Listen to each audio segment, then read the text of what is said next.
감사합니다.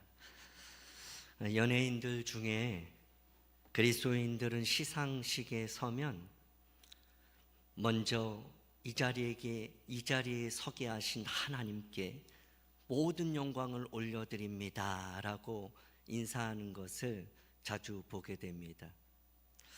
그러한 장면을 볼 때마다 저는 멋지다, 나도 기회가 되면 저렇게 해야지, 그런 생각을 했어요. 오늘이 그날입니다. 물론 이곳에 계신 여러분 모두는 하나님을 믿기 때문에 제가 그런 고백을 하는 것이 그렇게 어려운 일은 아닐 것입니다. 그런데 경험하지 않고는, 훈련하지 않고는, 반복하지 않고는 우리가 생각한 것이 그렇게 실제로 행동한다는 것이 쉽지가 않습니다. 기회가 있을 때 훈련하고 반복하고 어떠한 상황 속에서도 생각과 몸이 반응한다는 것을 믿습니다. 그렇기에 저는 이 시간에 하나님께서 제게 주신 기회라고 생각하면서 마음을 담아 미래를 준비하면서 다시 한번 반복해서 인사해 보겠습니다. 여러분 감사합니다. 먼저 이 자리에 서게 하신 하나님께 모든 영광을 올려드립니다. 여러분 옆에 있는 분에게 함께 인사하겠습니다. 잘 오셨습니다. 모든 영광을 하나님께입니다. 이 시간 우리를 예배자로, 헌신자로 불러주신 하나님께 뜨거운 박수로 영광 올려드리겠습니다.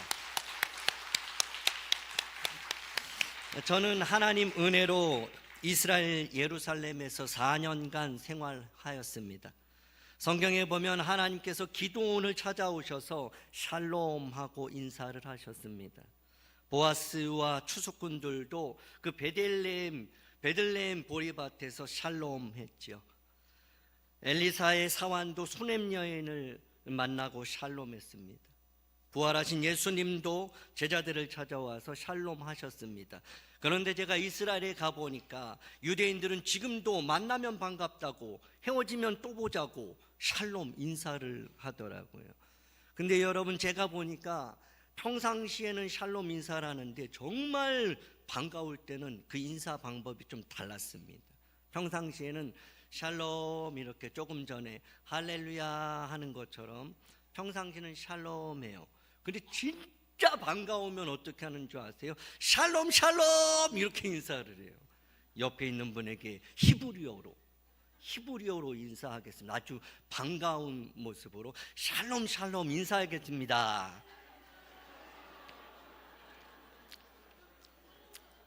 감사합니다.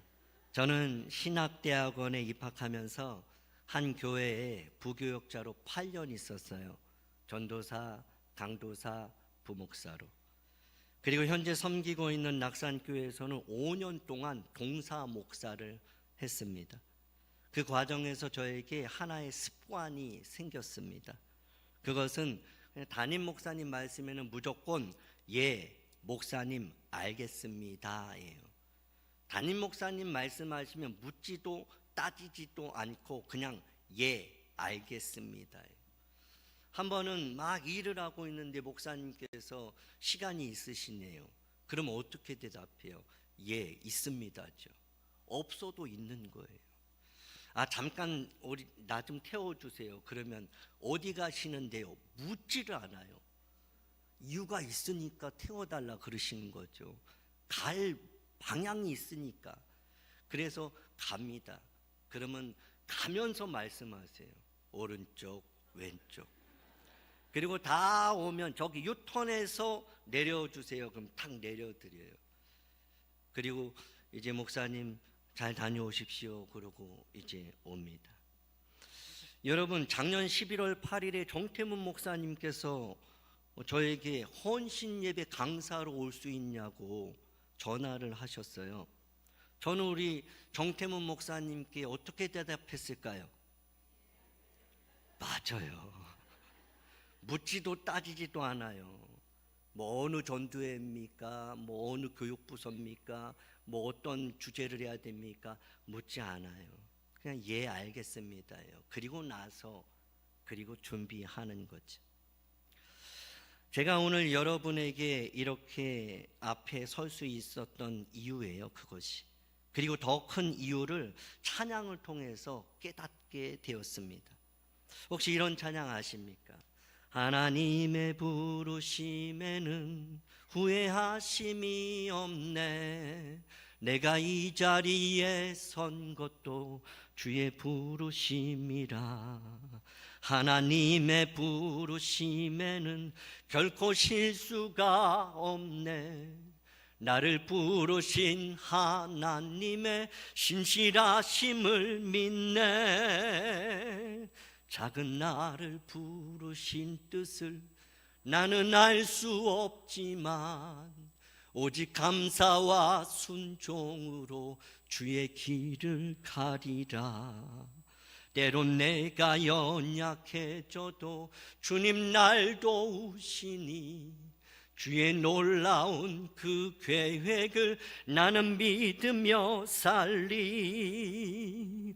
날 부르신 뜻 내 생각보다 크고 날 향한 계획 나의 지혜로 측량 못하나. 가장 좋은 길로 가장 완전한 길로 오늘도 날 이끄신 믿네. 하나님의 섭리 가운데 오늘 저를 도남제일교회로 이끄신 줄 믿습니다. 또한 여러분 한 분 한 분도 하나님의 놀라운 계획 속에 헌신된 예배자로 부르신 줄 믿습니다. 부르신 자와 부르신 자가 만났을 때 하나님의 놀라운 역사가 이루어지는 줄 믿으시기 바랍니다. 저는 삼형제 중 막내입니다. 초등학생 때 친구 따라 몇 번 교회를 간 게 전부입니다. 고3 때부터 본격적으로 교회를 다니기 시작했죠.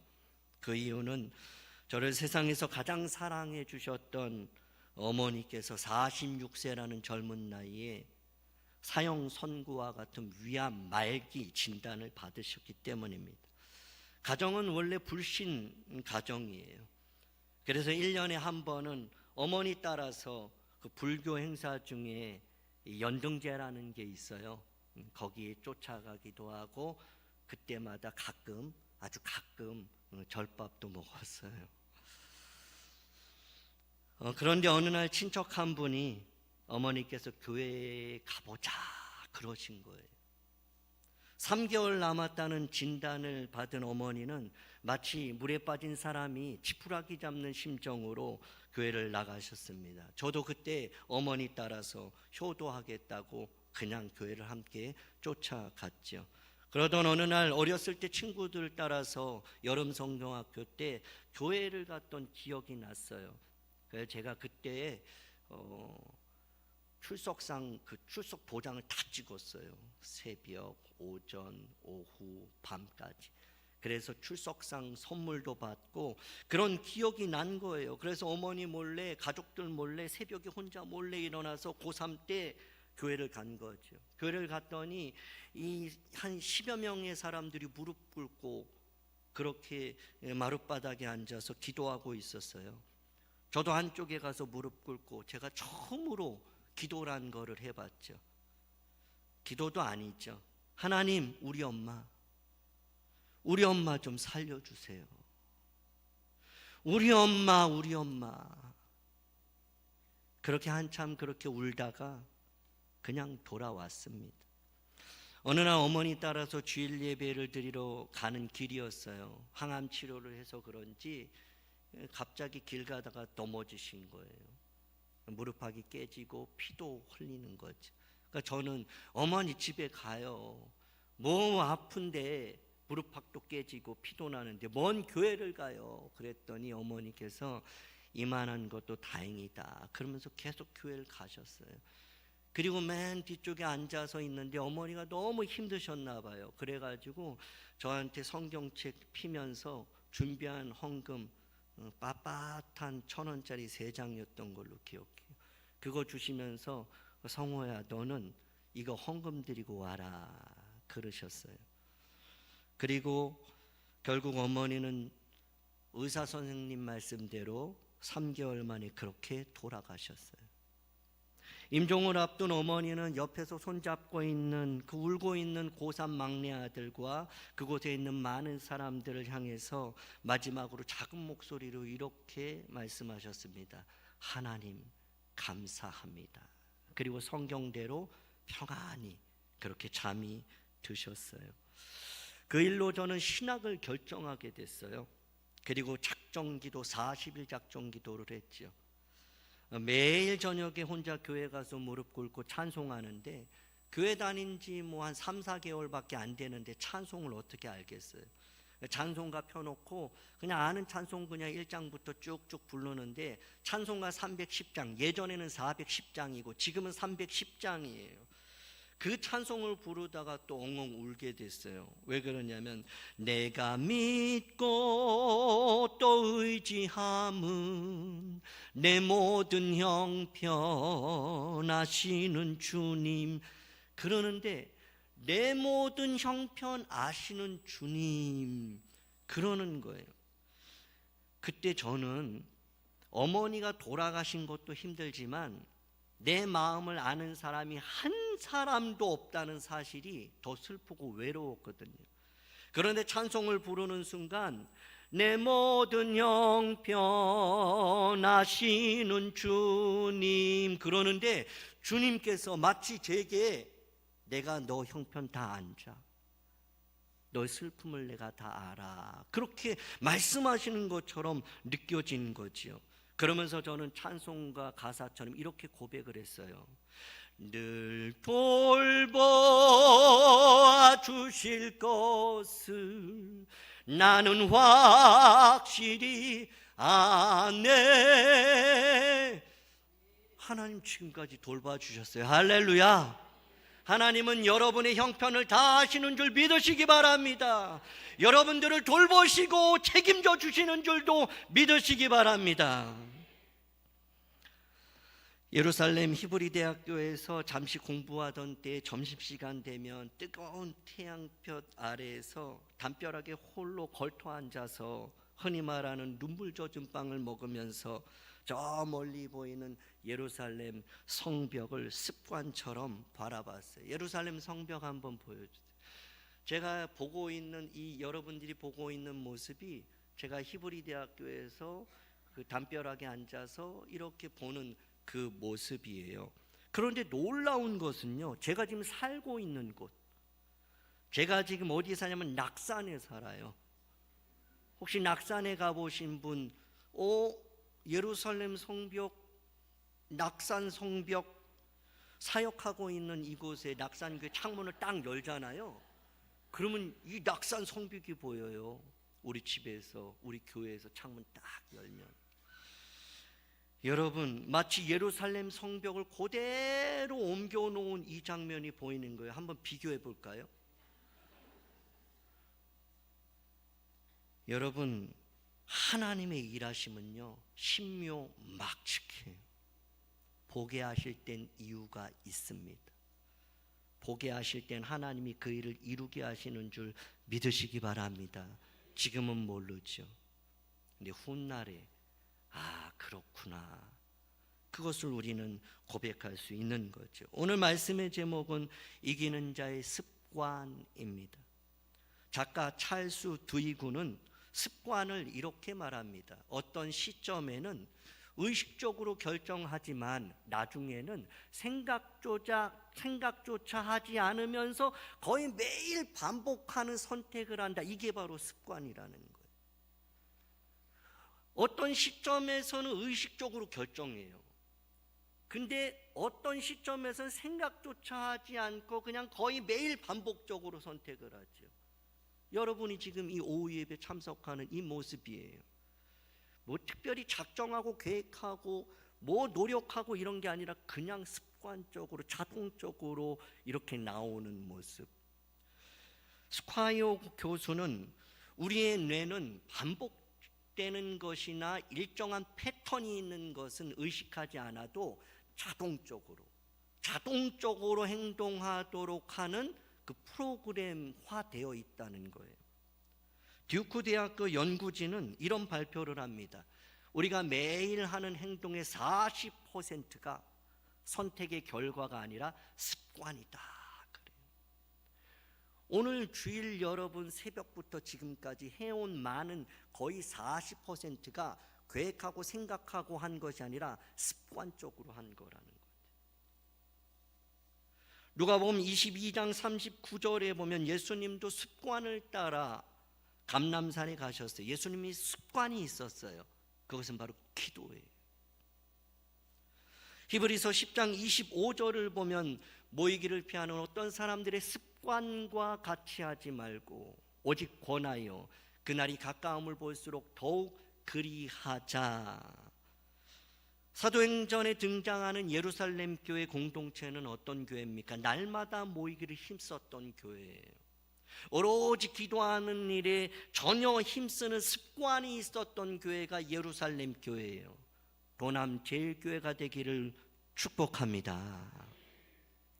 오늘 헌신을 다짐하며 예배하는 도남제일교회 사여전도회와 성도 여러분에게도 예수님처럼 예루살렘 교회처럼 모이는 것이 습관이 되고 기도하는 것이 습관이 되기를 주님의 이름으로 축복합니다.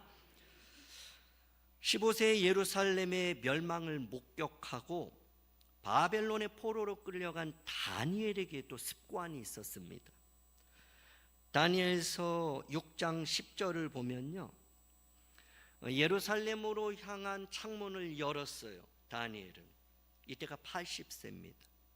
전에 하던 대로, 그러니까 습관이에요. 다니엘은 예루살렘을 향한 창문을 언제나 열었어요. 전에 하던 대로 하루 3번씩, 그리고 습관대로 무릎을 꿇었어요. 그리고 기도를 했죠. 그리고 그는 하나님께 감사하는 것이 습관이었습니다. 그런데 어떻게 이 다니엘이 그 바벨론에서, 그 고난 중에서 사람들이 그를 모함하려고 작정한 그 상황 속에서도 하루 3번씩 변함없이 전에 하던 대로 습관대로 하나님 앞에 찬송하며 무릎 꿇고 기도할 수 있었을까요? 80세가 된 그 다니엘이 어렸을 때부터 부지런히 들은 말씀이 있었기 때문이에요. 집에 앉았을 때든지, 길을 갈 때든지, 누워있을 때든지, 일어날 때든지 암송한 말씀이 다니엘에게 있었던 거죠. 그 말씀이 신명기 6장 4절 말씀입니다. 우리 같이 한번 읽습니다. 시작. 이스라엘아 들으라, 우리 하나님 여호와는 오직 유일한 여호와이시니. 히브리어로 이 6장 4절을 음역하면 이렇습니다. 쉐마 이스라엘 아도나이 엘로헤이누 아도나이 에하드라고 읽습니다. 우리 한번 같이 읽어볼까요? 시작. 쉐마 이스라엘 아도나이 엘로헤이누 아도나이 에하드. 유대인들은 지금도 이 말씀을 하루 3번씩 습관처럼 그렇게 암송하고 있죠. 이렇게 그들은 노래 이 음으로 이렇게 이 말씀을 암송해요. 쉐마 이스라엘 아도나이 엘로헤이누 아도나이 에하. 한번 따라해 보겠습니까? 쉐마 이스라엘. 시작.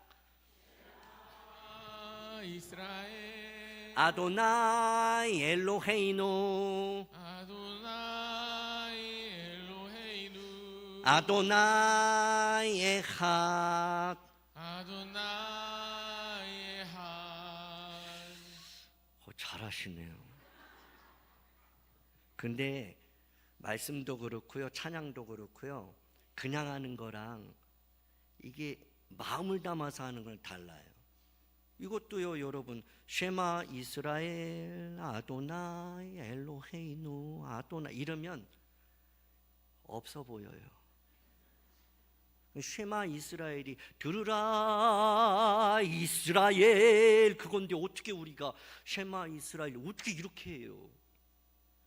쉐마 이스라엘 쉐마 막 흔들어야 돼요. 막 쉐마 이스라엘 아도나이 엘로헤이노. 저만 하면 좀 그러니까 저 자막 올려주세요. 틀려도 돼요. 이거는 말씀이 중요한 거예요. 음은 안 중요해요. 그냥 하고 싶은 대로 하셔도 돼요. 자, 쉐마 이스라엘 시작. 쉐마 이스라엘 아도나이 엘로헤이노 아도나이 에핫. 다니엘이요 80세가 됐는데 그 바벨론의 포로 가운데 있었지만 그래도 그가 어렸을 때부터 이 말씀을 암송했기 때문에 습관적으로, 그러니까 예루살렘 향하여 창문 열고 무릎 꿇고 하나님 감사하며 그렇게 기도하는 모습을 갖고 있었던 거죠. 여러분은 어떤 습관을 갖고 있습니까? 좋은 습관은요 그 사람을 훌륭한 사람으로 만들어요. 그런데 악한 습관은요 자신을 스스로 망칩니다. 1등을 해본 사람이 하죠. 이기는 것도 이겨본 사람이 이깁니다. 습관은 제2의 본성이라고 말할 정도로 우리의 삶과 미래를 결정하는 매우 중요한 요소입니다. 오늘 본문에서 저자는 신앙생활을 믿음의 경주로 비유하고 있습니다. 이기는 자의 습관 3가지를 말씀하고 있죠. 그 첫 번째, 이기는 자의 습관 첫 번째가 버리는 습관입니다. 히브리서 12장 1절 상반절을 보면 이러므로 우리에게 구름같이 둘러싼 허다한 증인들이 있으니 모든 무거운 것과 얽매이기 쉬운 죄를 벗어버리고 라고 말씀해요. 달리기 경주하는 선수는 최대한 몸을 가볍게 해야 하죠. 모든 무거운 것, 얽매이는 것을 다 벗어 던져야 합니다. 제거해야 해요. 믿음의 경주도 마찬가지죠. 모든 무거운 것과 얽매이기 쉬운 죄를 다 벗어버려야 해요. 얽매이기 쉬운 죄가 뭘까요? 로마서 13장 12절에 보면요 어둠의 일을 벗어라 그래요. 신앙의 경주를 하는 사람이 어두운 일에 묶여 있으면 신앙의 경주가 힘들어요. 야고보서 1장 21절에 보면요 더러운 것과 넘치는 악, 이거 버려야 돼요. 더러운 거 계속 붙잡고 있고 넘치는 악이 내 안에 계속 꿈틀거리면 신앙의 경주가 버겁죠. 지쳐요. 재미없죠. 신앙에. 에베소서 4장 22절에도 보면요 유혹의 욕심을 버려야 돼요. 썩어져가는 구습 버려야 돼요. 옛사람을 벗어 버려야 합니다. 골로새서 3장 8절에도 보면 분함과 그리고 또 노여움, 그리고 비방, 부끄러운 말, 이런 거 다 버려야 하는 거예요. 베드로전서 2장 1절에도 보면 비방하는 말, 제가 말씀을 준비하면서 보니까 버려야 한다는 것이 성경에 꽤 그래도 많이 나오는데 의외로요 버려야 하는 것 중에 하나가 말이었어요. 말. 그러니까 우리가 말을 상당히 조심해야 됩니다. 말하는 습관을 바로 가져야 하는 거죠. 부정적인 말을 버려야 돼요. 원망 불평 버려야 돼요. 비난하고 조롱하고 업신여기고 안 된다는 말 버려야 하는 거예요. 그것을 버리지 않으면 우리의 말에 권세가 있거든요. 하나님 뭐라 그러시나요? 내 귀에 들린 대로 행하리라 그러셨어요. 그러니까 말한 대로 하시는데 자녀들에게도 그런 말을 하지 말고 이런 말을 하셔야 돼요. 우리가 버려야 될 것이 많은데 찬양 중에 이런 찬양도 있죠. 세상 즐거움 다 버리고 세상 자랑 다 버렸네. 사도 바울은 십자가 외에 결코 자랑할 것이 없다 이런 말도 했죠. 무거운 짐과 얽매이기 쉬운 죄를 벗어버리는 훈련된 사여전도회와 여러분 모두가 되기를 주님의 이름으로 축복합니다. 두 번째, 이기는 자의 습관은 인내하는 습관이에요. 본문 12장 1절 하반절을 보면 인내로서 우리 앞에 당한 경주를 하며 합니다. 경주에는요, 인내가 필요해요. 특히 장거리 경주에는 더욱 그렇습니다. 믿음의 경주는 단거리가 아니에요. 장거리죠. 우리나라 마라톤 영웅 황영조 선수가 인터뷰에서 이런 말을 했습니다. 포기하고 싶을 때가 수도 없이 찾아온대. 심지어 맞은편에서 오는 트럭에 그냥 부딪힌 게 낫겠다 할 정도로 고통스러운 거죠. 경주를 하다 보면 뜨거운 태양이 내리쬐고 비가 올 때도 있고 바람이 불 때도 있고 오르막도 있고 내리막길도 있고 다리 쥐가 날 때도 있어요. 그런데 여기서 포기하면 안 되죠. 포기하고 싶을 때가 한두 번이 아니지만 그 황영조 선수는 뭐예요? 인내했다는 거예요. 믿음의 경주도 마찬가지입니다. 내 경험, 내 생각, 내 뜻대로, 내 계획대로 되지 않을 때가 너무나 많아요. 믿음으로 산다고 하는데 자식이 속썩일 때도 있고 몸이 아플 때도 있고 병들 때도 있고 재정적인 어려움도 있을 때가 있어요. 신기하고 놀라운 것은 헌신을 하기로 작정했는데 문제가 터져요. 아니 헌신을 했는데 만사용통 더 많은 것으로 채워질 줄 아는데 그러지 않을 때도 있어요. 그럼에도 불구하고 어떻게 해야 해요? 누가복음 21장 19절에 보면 너희의 인내로서 너희 영혼을 얻으라 그래요. 인내하라는 거예요. 히브리서 10장 36절에도 너에게 인내가 필요한 것은 약속하신 것을 받기 위함이다라고 말하죠. 야고보서 1장 12절에도 보면 시험을 참는 자가 복이 있다 그래요. 이는 시련을 견디어낸 자에게 주께서 자기를 사랑하는 자들에게 약속하신 생명의 면류관을 얻기 때문이다. 생명의 면류관을 누가 얻어요? 참는 자, 견디는 자, 인내하는 자 얻는다고 말씀하지. 마태복음 10장 22절에서도 예수님은 끝까지 견디는 자가 구원 얻는다 그래요. 참아야 돼. 인내해야 돼. 바울은 선한 싸움 싸우고 달려갈 길 다 가고 끝까지 믿음을 지켰다 그러죠. 믿음을 지키는 방법, 믿음의 경주를 완주하는 방법은 어떤 탁월한 능력에 있지 않아요. 인내에 있습니다. 인내가 습관이 되기를 바랍니다.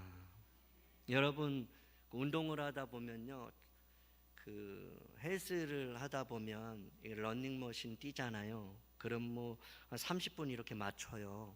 그럼 30분 뛸 때 한 10분 뛸 때는 아무런 감이 없습니다. 30분 맞춰놨다는 건 내가 30분까지 해보겠다 할 수 있다라는 거거든요. 근데 25분 정도 오면 아 이거 그만할까가 딱 신호가 와요. 해보신 분은 아실 거예요. 한 25분 정도 되면 아 이거 여기서 그만둬야 되나? 갑자기 숨이 막 가빠지고 그 다음 27분 되면 이거 여기서 그냥 끊어버릴까? 그만할까? 그러다가도 참고 견디고 하면 30분 넘어가면요 2, 3분은 더 뛰어버려요. 운동을 할 때도 여러분 철봉을 할 때도 10개를 딱 이제 기준을 삼았어요. 근데 한 7개 되면 그때부터 아우 너무 힘들다. 하지 말까? 그러면서 포기하려고 그래. 막 내려오고 싶어요. 근데 하나 더 해보자. 딱 8개 하는 거예요. 그게 또 진짜 이거는 안 되겠다. 누가 뭐 약속도 한 것도 아니고 그냥 이제 여기서 그만하자. 이거 뭐 한다고 해서 뭐 상 주는 것도 아니고 근데도 한번 해보자 그러고 쫙 올라 9개 쫙 올라 10개 하는데 신기하고 놀라운 거 10개를 딱 통과하잖아요. 2-3개는 더 합니다. 그러니까 힘든 걸 넘어서야 성장이 일어나는 거예요. 그것을 통과해야 그 다음 버전이 더 업그레이드되어 있는 나의 성숙과 성장함이 이루어지는 거예요. 근데 어떤 사람 맨날 25분에 그냥 그만둬요. 맨날 7개에서 끝나버려요. 어떤 어려움이 왔을 때도 그것만 오면 도망치는 사람이 있어요. 그것만 오면 분노가 폭발하는 사람이 있어요. 이제 해결됐나 보다 그랬는데 그 상황만 또 직면하면 그대로 반응이 일어나요. 그걸 해결하지 못하면 딴 데 가도 똑같은 일이 일어나요. 방황자가 돼요. 낙오자가 되는 거예요. 어려움이 있을 때 그거 이겨내면 그때부터는 더 큰 일들이 펼쳐지는 줄 믿으시기 바랍니다. 인내함으로 세상의 시험을 이기는 사여전도회가 되기를 원합니다. 헌신을 다짐하는 사여전도회와 여러분 모두가 인내가 습관이 되어서 약속하신 생명의 면류관을 다 받아 쓰는 간증의 주인공이 되기를 주님의 이름으로 축복합니다. 이제 마지막이에요. 이기는 자의 습관 세 번째, 예수님을 바라보는 습관이에요. 본문 히브리서 12장 2절을 보면 믿음의 주요 또 온전하게 하시는 이인 예수를 바라보자 그래요. 여기서 바라본다는 것은요, 단순히 그냥 보는 것을 의미하지 않아요. 이것은 주목해서 보는 거예요. 집중해서 보는 거예요. 계속해서 보는 거예요. 뚫어지게 시선을 빼앗기지 않는 거예요. 예수를 바라보자라고 할 때 집중해서 계속해서 보는 걸 말하죠. 복음서에 보면 예수님께서 풍랑이는 바다를 걸어오세요. 제자들은 놀래서 유령이다 그러죠. 두려워해요. 그때 예수님께서 내니 두려워하지 말라 그러지. 그때 베드로가 주여 정말로 주님이시면 나에게 물 위로 걸어오라고 말씀해 주세요. 예수님께서 와 오라 하시죠. 베드로가 물 위를 걸었어요. 근데 순식간에 그 물에 빠져버리죠. 그 이유가 뭘까요? 마태복음 14장 30절에 보면 바람을 보고 무서워 빠져가는지라. 예수님 바라볼 때 하나님의 놀라운 일을 경험합니다. 기적을 경험하는, 물 위를 걷는 역사가 일어나요. 그런데 환경을 바라보고 내 상황과 처지를 바라보고 문제를 바라보고 그러면 우리는 풍랑에 빠져버리게 되는 거예요. 2주 전에 제가 인도의 선교 방문지를 다녀왔어요. 근데 일주 지나고 나서 선교지에서 건축을 하는데 좀 도와주세요 연락이 왔어요. 근데 교회도 어렵고 저도 어렵고 그래서 기도하겠습니다라고만 했어요. 근데 제 마음에 자꾸만 감동이 있는 거예요. 하나님, 해야 하는데 도와줘야 되는데 저기 12년째 아직도 저 건물 뼈대만 만들어 놓고 저러고 있는데 어떻게 해요? 하나님, 하고는 싶은데 상황은 안 되네요. 하나님 도와주세요. 근데 그렇게 하고 있는데 카톡 하나가 날라왔어요. 저의 제자예요. 초등학교 3학년 때부터 고등학교 졸업할 때까지 제가 가르쳤어요. 이스라엘 가기 전까지. 근데 그 아이가 얼마 전에 결혼을 해서 얼마 전에 아이를 낳아서 아이를 낳을 때부터 사진을 막 20-30장을 저한테 막 보내요. 제가 할아버지도 아닌데 그냥 30장 막 동영상 보내면서 목사님 해냈습니다 막 그러고 50일째 되면 또 30-40장 보내고 동영상 보내고. 근데 한 100일 지났는데도 연락도 안 오고 한 3-4개월 지났는데도 연락이 없어요. 그래서 왜 그런가 그러는데 그날 카톡이 온 거예요.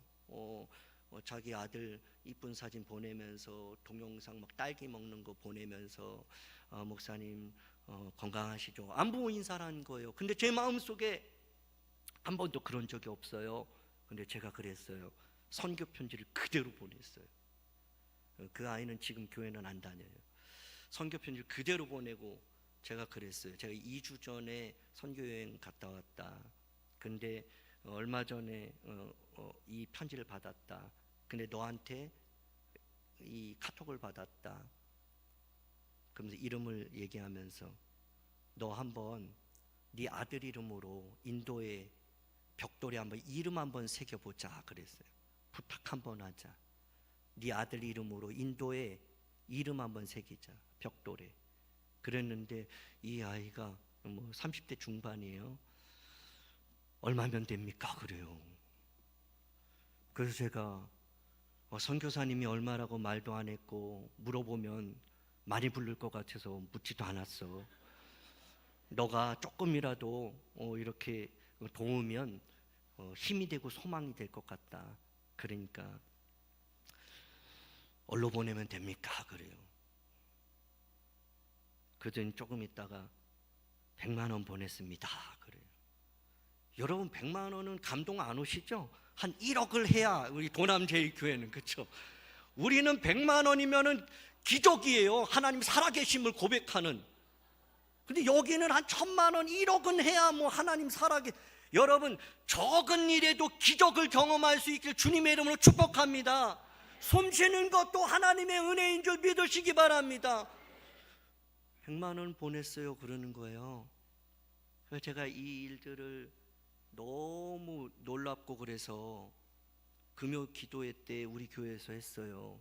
그랬더니 그 이야기를 듣고서 어떤 권사님이 그 다음날 카톡 보내서, 우리 교회는 안 했어요. 뭐 여기 교회에서는 다 해도 되겠죠. 권사님이, 목사님 우리 아들 위해서 기도 좀 해주세요. 그 인도 선교사님한테 기도 좀 부탁해 주세요. 심장 수술했고 약으로 살고 40세가 됐는데 아직 그렇고 너무 마음이 아파요. 그러면서 100만 원을 또 보내주신 거예요. 그래도 안 놀래시네 또. 그러더니 우리 부교역자 우리 전도사님 사례 150인데 이 전도사님이 그날 감동받아서, 목사님 이번 주일날 사례비 받는데 제가 50만 원 보내고 싶은데 허락해 주십시오. 그래요.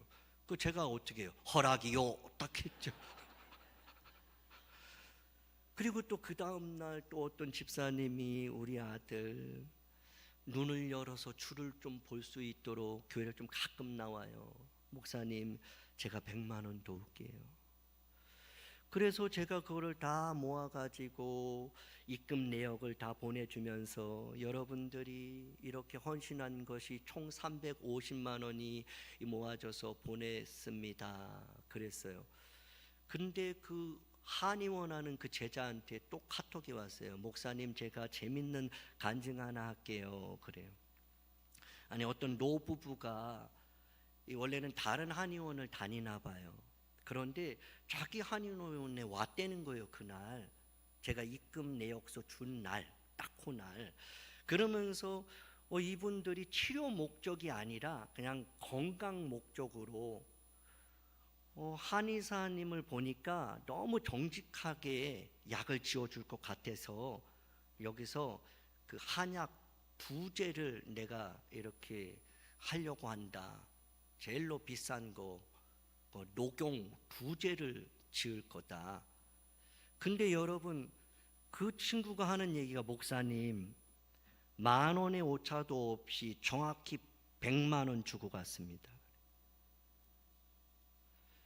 근데 노부부들이 요즘 현금을 들고 다니나 봐요. 목사님, 아니 그 친구가 저한테 카톡을 보여주는데 100만 원 보내줬다 그럴 때 저는 사실 그렇게 감동이 별로 그래도는 안 됐어요. 근데 현금 100만 원을 쫙 펼치면서 목사님 이거 주고 갔어요. 그러는데 목사가 아직 연약해서 돈 보면 떨려요.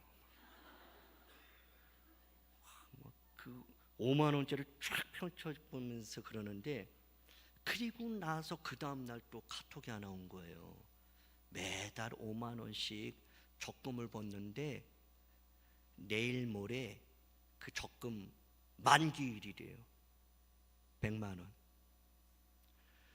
안 놀랬죠 여러분? 100만 원은 우린 낙사는 100만 원이면 큰 돈이에요.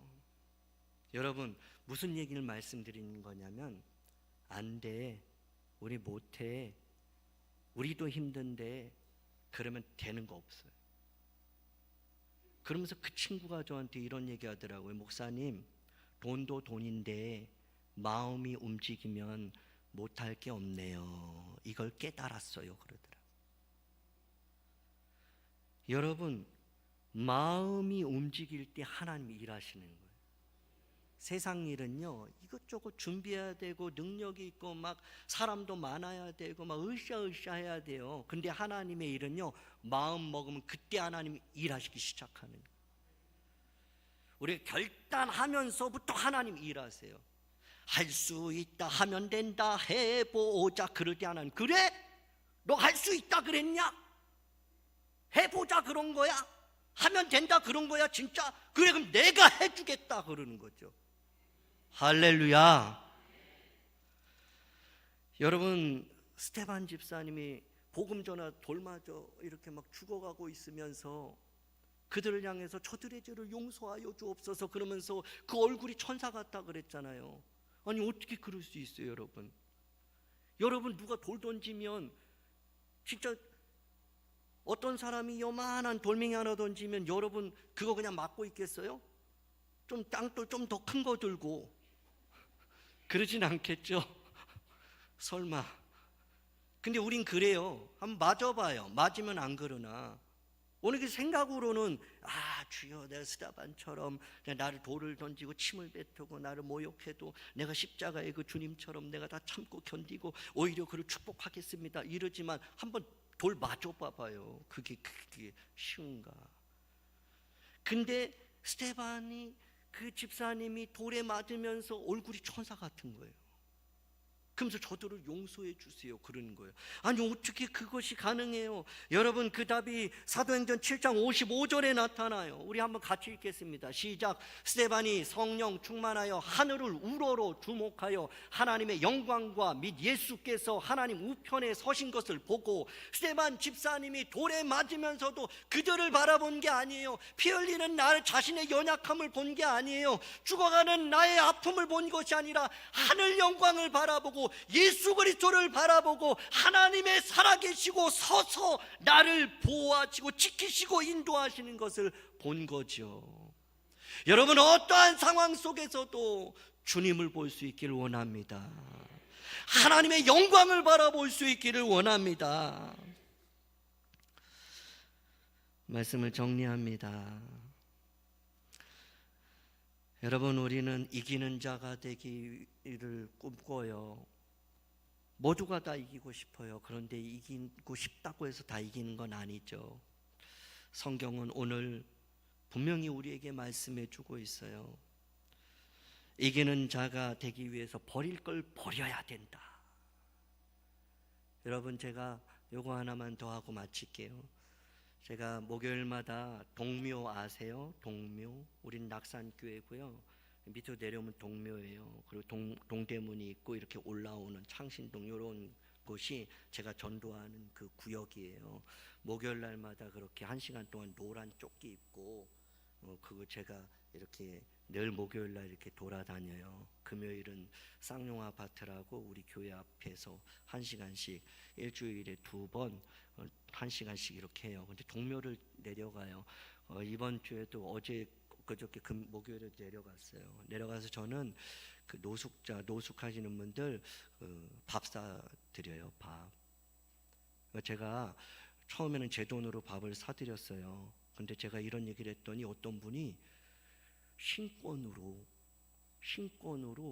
50만 원을 주시면서, 목사님, 그 밥 이제 제가 살게요. 그럼 주시는 거예요. 목사가 믿음이 없어서 밥 사주면서도 돈 없는데 이거 이랬는데, 하나님 앞에, 하나님, 나 이거 마음 편하게 하고 싶은데 하나님 채워주세요. 그랬더니 그런 일도 일어나더라고요. 근데 노숙자들 특징을 보니까요, 뭐 이렇게 주렁주렁 갖고 있는 게 많아요. 얼마나 비닐 보따리 4-5개, 박스, 쇼핑백, 어떤 사람 캐리어까지 들고, 어떤 아저씨 지난번에 케이크 케이크 누가 버렸나 봐요. 식당에 들어가서 설렁탕 15,000원짜리 사드리는데 다른 거 다 놔두고 그 유통기한 지난 거 케이크 박스는 꼭 들고 가시더라고. 근데 하나님 저한테 그런 마음 주셨어요. 너도 똑같다 이놈아. 저 노숙자들 볼 때 주렁주렁 저거 뭘 그렇게 저거 갖고 있냐, 다 버리고 쓸모없는 것 같은데, 그렇지? 너도 똑같아. 너도 노숙자처럼 얼마나 버려야 될 것을 끌어안고 사는데 그런 마음을 주셨습니다. 모든 상황 속에서 주를 바라볼 수 있길 원합니다. 인내할 수 있길 원합니다. 우리 도남제일교회 사여전도회와 오늘 참여하신 예배하는 여러분 모두가 이기는 자가 되기를 주님의 이름으로 축복합니다. 기도하겠습니다.